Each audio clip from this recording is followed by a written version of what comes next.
بسم الله الرحمن الرحيم.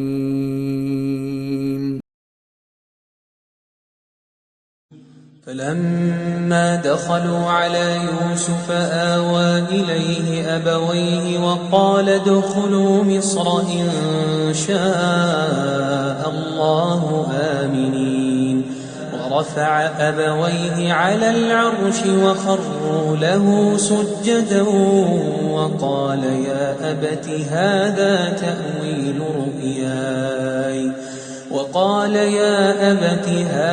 تأويل رؤياي من قبل قد جعلها ربي حقا وقد أحسن بي إذ أخرجني من السجن وجاء بكم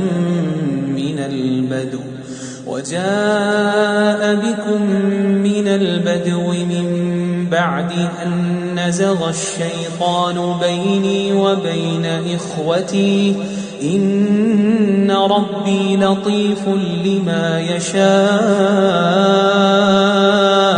إنه هو العليم الحكيم.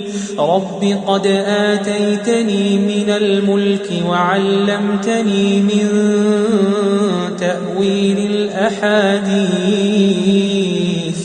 فاطر السماوات والأرض أنت وليي في الدنيا والآخرة توفني مسلما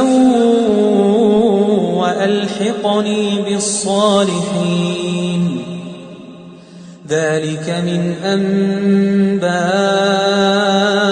الغيب نوحيه إليك وما كنت لديهم إذ أجمعوا أمرهم وهم يمكرون.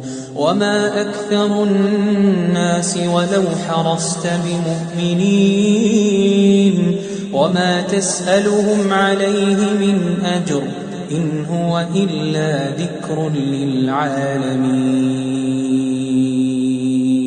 وكأي من آية في السماوات والأرض يمرون عليها وهم عنها معرضون.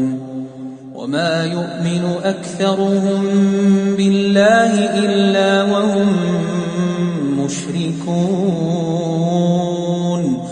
أفأمنوا أن تأتيهم غاشية من عذاب الله أو تأتيهم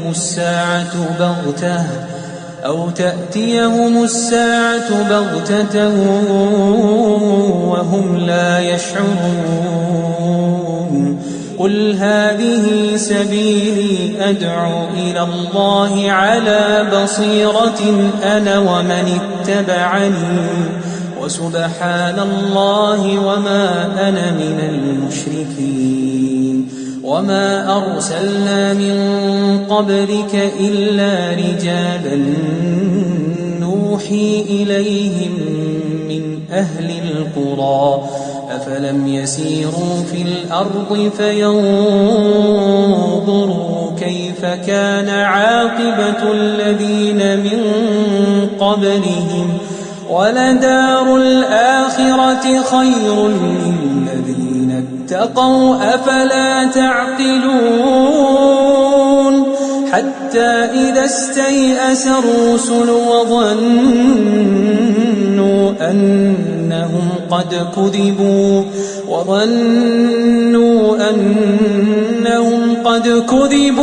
جاءهم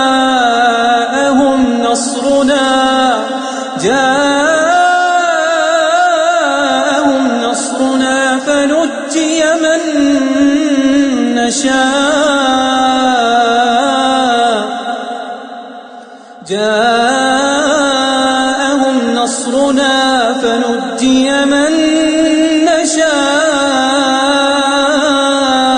ولا يرد بأسنا عن القوم المجرمين. لقد كان في قصصهم عبرة لأولي الألباب ما كان حديثا يفترى ولكن وتصديق